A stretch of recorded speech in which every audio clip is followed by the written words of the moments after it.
Hey, you want it? I got it. Let's talk about it. All right, SmackDown today. Man, it was good. But anyway, hey everyone, welcome to the channel. Please don't forget to subscribe, like, share, and leave a comment. Let me know how you're feeling, whether you agree or disagree. All right, let's talk about it.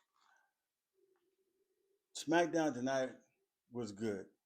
And like I said on my last video, I knew when Becky Lynch got involved with CM Punk that AJ Lee was going to be showing up. And man, did the crowd pop for them.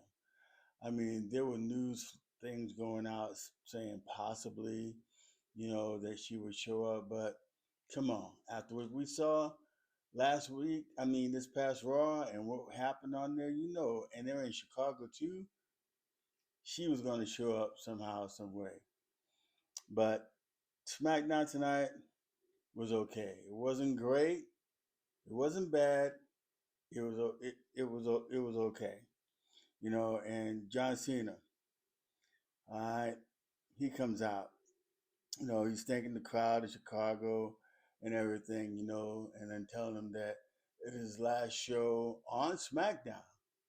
His last show. So I'm thinking that John Cena's going to be just doing nothing but PLEs from now on.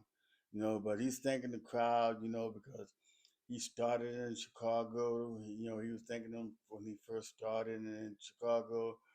That was when he was against Kurt Angle and stuff. It was great, and how the people, you know, cheered for him. They appreciate him and stuff like that. It was real good. John is the man and stuff. He said that the people's voice they counted. And stuff when things got crazy. Especially the fact when everybody was saying our truth when our truth got fired by WWE and stuff. But you know, and saying for them, thank you for 23 years. You know, um, and it was great. It was one of John's best promos so far. Man, he is the GOAT. He is the GOAT. And then we get Sami Zayn coming out. So Sami Zayn, is saying that he wants to like follow in John's footsteps as far as giving, having an open challenge with the U.S. title, and stuff like that. And that he would be honored, if John Cena would challenge him, not next month, not next week, but right now as the program start, for the U.S. title match. And the match was great. The match was real good. Uh, Man, it went back and forth. John was up. Sammy had a minute. He was on Cena and stuff. Them throws to the ring post and stuff. It was pretty good. The match was actually entertaining, and wow. And then John Cena imitating everybody's move. I mean, he did the GTS on Sami Zayn.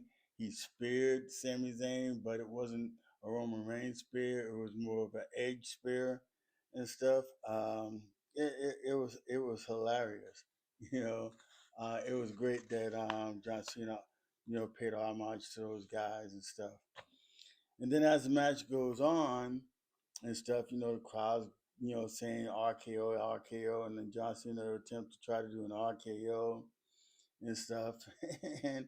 And then they John Cena gives Sami Zayn oh man, an attitude adjustment off the top rope. So now they're both down and stuff. And then out comes, we all knew it was gonna happen, Brock Lesnar.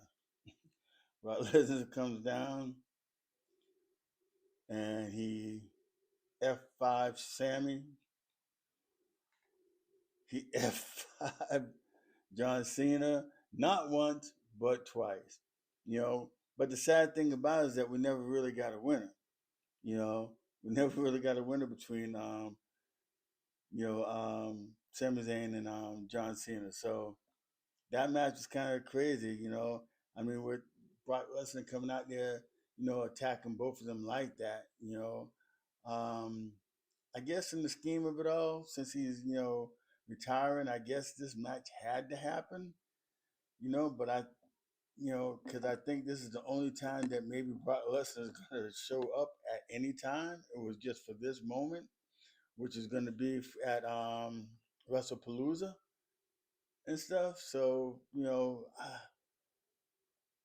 I don't know, but it's going to be something. So I guess we can wait, to see how things go. Brock Lesnar walks off. In the back, he goes. He tells Cena that he will see him at WrestlePalooza, and then he calls him the B. It's crazy. Then we got Carmelo Hayes trying to talk to Nick Aldis, asking was going to ask him a question, as far as what he wants for himself. And then the Miz comes, and interrupts him and stuff. And he tells Nick Aldis that they want an opportunity for tag title opportunity and stuff. And Carmelo is, like kind of disappointed from, what Miz has done because Carmelo Hayes is looking to actually be wanting to be a singles champion and he's looking to become a world champion. But I'm sure he'll hold one of the, mid titles first before he holds the world title. And Carmelo Hayes is good and stuff. He deserves, a shot at a title. I mean, I don't blame him. So, and with that, um, then you have this little film sketch promo thing with Alister Black talking about Damian Priest, and I mean that the match was okay, followed by that film little skit thing. The match was okay. I mean, it's what you would expect it because they just wrestled a few weeks ago. Actually, I think this is maybe the third or fourth match they've had together, and I'm hoping that since Alistair Black won the match, and how he won it is with the black mask, and I'm gonna tell you what he turned the lights out on Damian Priest. I mean, the switch is on, but the lights were out. I mean, yeah, and that's how it's always end. Damian Priest always going down, but really it doesn't make any sense because Damian Priest being an ex world champion getting beat the way he's been getting beat by Alistair Black.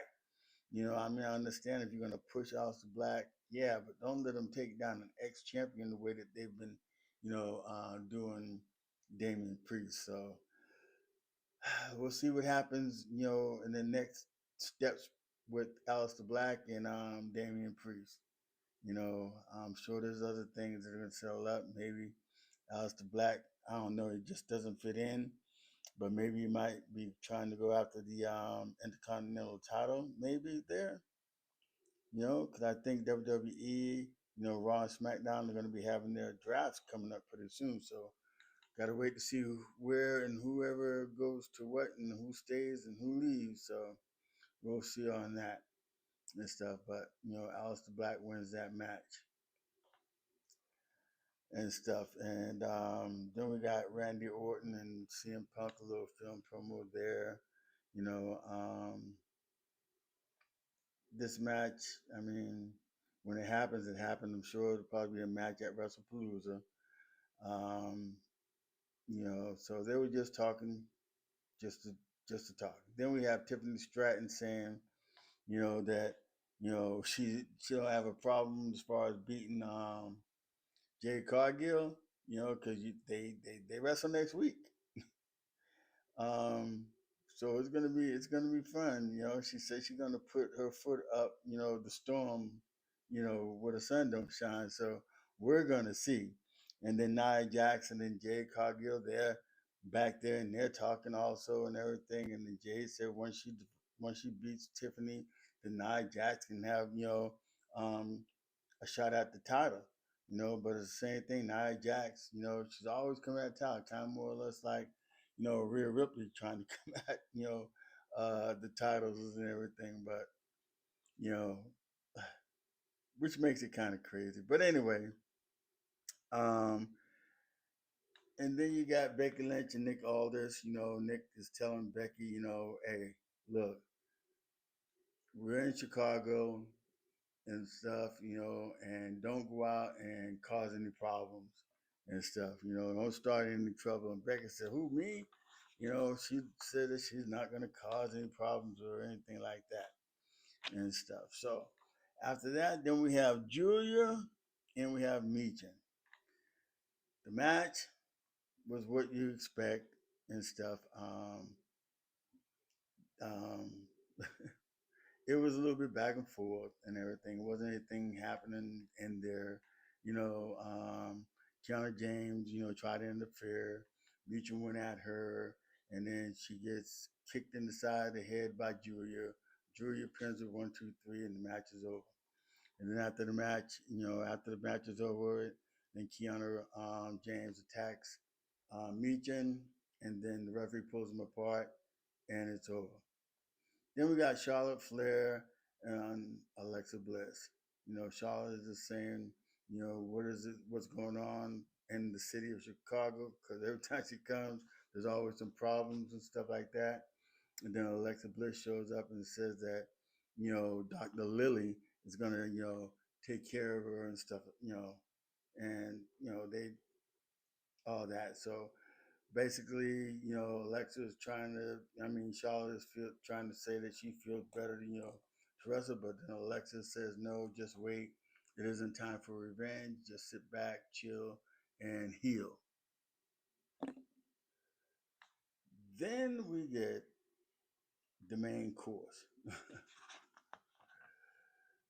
Seth Rollins comes out, you know, and he gives his wife praise, and stuff. He talks a little bit about CM Punk and everything, but then, he pulls out and says, "Hey, look, I'm gonna invite my beautiful wife, Becky Lynch, and stuff like that." So Becky comes out and everything, and then Becky's, basically talking the same talk that she's talking about, Sports Illustrated, USA, and TMZ, and everybody saying how good she is and stuff like that. But then Punk, after that, then Punk comes down, and then CM Punk, tells her that, look, this has nothing to do with her, you know, um, and just, to stay out of the way. And Becky's basically saying that it has everything to do with her and stuff, and then CM Punk is saying, well, your husband is a coward. He's hiding behind, the group Vision. He's hiding behind Paul Heyman. And then he says he's hiding behind her and stuff, and then Becky gets into his face, you know, um, the crowd starts chanting AJ Lee's name, and then Becky Lynch tries to tell the crowd, to be quiet and, just be quiet. And then CM Punk tells her, no, you don't have the right to tell these people to be quiet. When they're going to want to chant AJ Lee's name, let them chant AJ Lee's name. And that's what happened. And then Becky gets in to CM Punk's face. She starts slapping him, and slapping him. Then she leans her head on his chest like she did on Raw and stuff. Then CM Punk, he leaves the ring. He said, being in Chicago, the people know him. They know he doesn't hit women and stuff. Um, and he's telling Becky Lynch that, he can always ask for a favor. He said Bailey's name. He said he could call Rhea Ripley and stuff. He even said that his sister would come in and kick Becky's butt and stuff. So that was pretty funny and stuff, And then Becky's like, all right, come on, bring him on, bring him on, bring him on. Then she gets in Punk's face, she starts slapping him, slapping him, slapping him, puts her head in his chest. CM Punk rolls out of the ring. Um, and he, says what he says, by all the people that he knows one person that doesn't mind putting their hands on another woman.